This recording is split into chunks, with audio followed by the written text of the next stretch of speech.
নমস্কার, আমি হাসি দাস। আজ আমরা একটি গুরুত্বপূর্ণ ও আকর্ষণীয় বিষয় নিয়ে আলোচনা করব, গর্ভে শিশুর বিকাশের রহস্য। আপনি কি কখনো ভেবেছেন একটি শিশুর বিকাশ আসলে কখন থেকে শুরু হয়? আমরা অনেকেই ভাবি শিশুর জন্মের পর থেকেই তার বিকাশ শুরু হয়, কিন্তু বাস্তবে একটি শিশুর বিকাশ শুরু হয় মায়ের গর্ভ থেকেই। গর্ভাবস্থার সময়টিই হলো সেই সময় যখন শিশুর শরীর, মস্তিষ্ক এবং অনুভূতির ভিত্তি তৈরি হতে থাকে। এই সময় মায়ের জীবনযাপন, চিন্তাভাবনা, খাদ্যাভ্যাস এবং পরিবেশ সব কিছুই শিশুর উপর প্রভাব ফেলতে পারে। এটাই হলো গর্ভে শিশুর বিকাশের আসল রহস্য। প্রথম রহস্য, মায়ের খাদ্যাভ্যাস।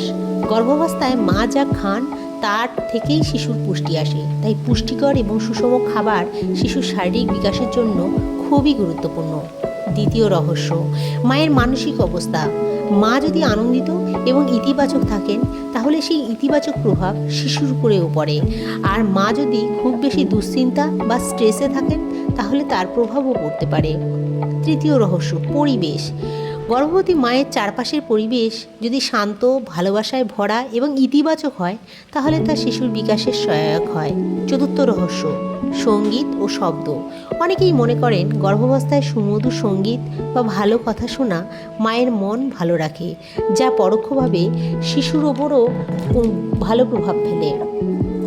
পঞ্চম রহস্য, মায়ের জীবনযাপন। পর্যাপ্ত বিশ্রাম, ডাক্তারের পরামর্শ অনুযায়ী হালকা ব্যায়াম এবং নিয়মিত রুটিন, এই সবই মায়ের শরীর ও মনকে সুস্থ রাখতে সাহায্য করে। এই সব বিষয় মিলিয়েই গর্ভে শিশুর বিকাশের একটি সুন্দর ভিত্তি তৈরি হয়।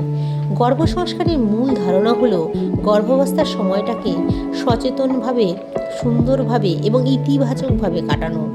যদি আমরা এই সময়টাকে গুরুত্ব দিয়ে দেখি তাহলে আমরা একটি সুস্থ, সুন্দর এবং সচেতন ভবিষ্যৎ প্রজন্ম গড়ে তুলতে পারি।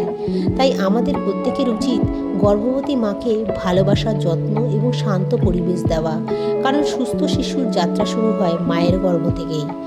আজকের আলোচনা এখানেই শেষ করছি। ভিডিওটি যদি আপনাদের ভালো লাগে তাহলে অবশ্যই লাইক, কমেন্ট এবং শেয়ার করবেন। আর এই ধরনের আরও গুরুত্বপূর্ণ ভিডিও পাওয়ার জন্য আমাদের চ্যানেলটি সাবস্ক্রাইব করতে ভুলবেন না। ধন্যবাদ ও নমস্কার।